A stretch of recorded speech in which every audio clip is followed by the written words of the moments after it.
खिलाड़ियों पे आज क्या कहर बस रहा है, जंतर मंतर पे मेरा नाम लेते हैं, किन खिलाड़ियों के साथ, किन खिलाड़ियों का साथ दे रहे हैं। पूरी बीजेपी, यूपी के एक सांसद मेरा नाम लेते हैं, बीजेपी के यूपी, बिहार, मध्य प्रदेश सारे सांसद कहते हैं खिलाड़ियों का साथ दे रहे हैं। कहते हैं, हम आरोप लगाते हैं कि दीपेंद्र हुड्डा इन खिलाड़ियों का साथ दे रहे हैं, अपनी इन बेटियों का साथ दे रहे हैं। मैं उनको कहना चाहता हूं, मैं अपनी बेटियों का साथ दे रहा हूं और मैं सारे आपके आरोपों को स्वीकार करता हूं। और खेल खिलाड़ियों के मान सम्मान में भी हरियाणा देश में सबसे आगे था। खिलाड़ियों के मान सम्मान की बात थी तो देश में हरियाणा का नाम आता था। और 10 साल तक किसी वर्ग को आंदोलन के लिए नहीं बैठना पड़ा, 10 साल तक किसी को सड़क पे धरना नहीं देना पड़ा। और अगर धरना भी हुआ तो बातचीत करके 1-2 दिन में समाधान निकालने का काम उस सरकार में हो, कहीं लाठीचार्ज किसी वर्ग पे करने का काम उस सरकार में। 10 साल तक आपस में भाईचारे के साथ हरियाणा खुशहाली की तरफ आगे जा रहा था। लेकिन जनता ने, लोगों ने सोचा कि बीजेपी अच्छे दिनों का वादा करके आ रही है, कुछ नया तजुर्बा करके देखना चाहिए। और 2014 में खट्टर सरकार बन गई।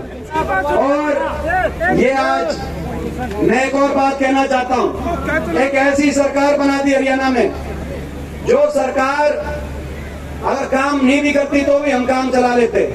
लेकिन एक ऐसी सरकार जिसने हर वर्ग का अपमान किया, जो भी नरेश सेलवाल जी को बता रहे थे, कोई वर्ग ऐसा नहीं जिसका अपमान इस सरकार ने किया ना हो। किसान 1 साल तक बैठा रहा धरनों पे, 750 किसानों के घरों के चिराग बुझ गए, मगर उनको अगर कहीं अपमानित होना पड़ा, किसी ने तिरस्कार किया, अपमान किया इस सरकार ने। गरीब आदमी, गांव का सफाई कर्मचारी, ग्रामीण चौकीदार, उस पे लाठीचार्ज, कर्मचारियों पे लाठीचार्ज, ओल्ड पेंशन स्कीम के लिए आंगनवाड़ियों पे लाठीचार्ज, खिलाड़ियों पे आज क्या कहर बस रहा है, जंतर मंतर पे मेरा नाम लेते हैं, किन खिलाड़ियों के साथ, किन खिलाड़ियों का साथ दे रहे हैं। पूरी बीजेपी, यूपी के एक सांसद मेरा नाम लेते हैं, बीजेपी के यूपी, बिहार, मध्य प्रदेश सारे सांसद कहते हैं खिलाड़ियों का साथ दे रहे हैं। कहते हैं, हम आरोप लगाते हैं कि दीपेंद्र हुड्डा इन खिलाड़ियों का साथ दे रहे हैं, अपनी इन बेटियों का साथ दे रहे हैं। मैं उनको कहना चाहता हूं, मैं अपनी बेटियों का साथ दे रहा हूं और मैं सारे आपके आरोपों को स्वीकार करता हूं। बेटियों का साथ दे रहे हैं अपनी बेटियों के न्याय के लिए। लेकिन आपने क्या दिया? आज ये वो देश है जिसमें हर बेटी की इज्जत, पूरे देश की इज्जत है, हर देशवासी की इज्जत है, अपने दुश्मन की भी बेटी की इज्जत इस देश के अंदर, उस इज्जत को भी सर्वोपरि माना जाता है। और उसको, बेटी को न्याय दिलाना, उस बेटी की इज्जत को किसी राजनीतिक दृष्टि से, किसी धर्म, जाति, प्रदेश की दृष्टि से नहीं देखा जा सकता। और बेटियों को न्याय दिलाना राजधर्म की परिभाषा है। ये सरकार वो राजधर्म निभाए। और अगर सरकार सोचती है कि मेरा नाम लेने से हम पीछे हट जाएंगे और इनकी, अपनी बेटियों की न्याय की इस लड़ाई में साथ नहीं देंगे, तो गलतफहमी। हम अपनी बेटियों के साथ हैं और जब तक न्याय नहीं मिलेगा अपनी बेटियों के साथ रहेंगे। कुल मिलाकर हर वर्ग को आज अपमानित करने का, हर वर्ग पे लट बरसे। सरपंच सोचते थे छोटी सरकार है, बाकियों पे लट बरसाए गए होंगे, मगर धर पे कुछ नहीं होगा।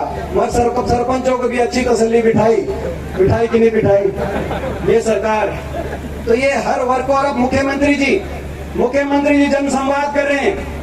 9 साल तक गांव की याद नहीं आई, हरियाणा के एक गांव में नहीं गए 9 साल तक। और उसके बाद अब जब लोगों ने मन बना लिया सरकार को उखाड़ फेंकने का, तो पिछले कुछ दिनों में जब आज चुनावी साल शुरू हो गया है, तो चुनावी साल अब एक जगह जा रहे हैं, मगर जहां जाते हैं वहां लोगों का अपमान कर रहे हैं। आपने देखा होगा, मैं गलत तो नहीं कह रहा, ये जन संवाद है कि जन अपमान है। सिरसा में गए तो वहां पे सिरसा में एक हमारी दलित महिला विधवा, उन्होंने खड़े होकर कहा कि जो मेरा 22 साल का बच्चा चला गया नशे से, और यहाँ पे सरकार के संरक्षण में जो चिट्टा भेजने का काम करता है, आप उसके ऊपर कार्रवाई कराओ।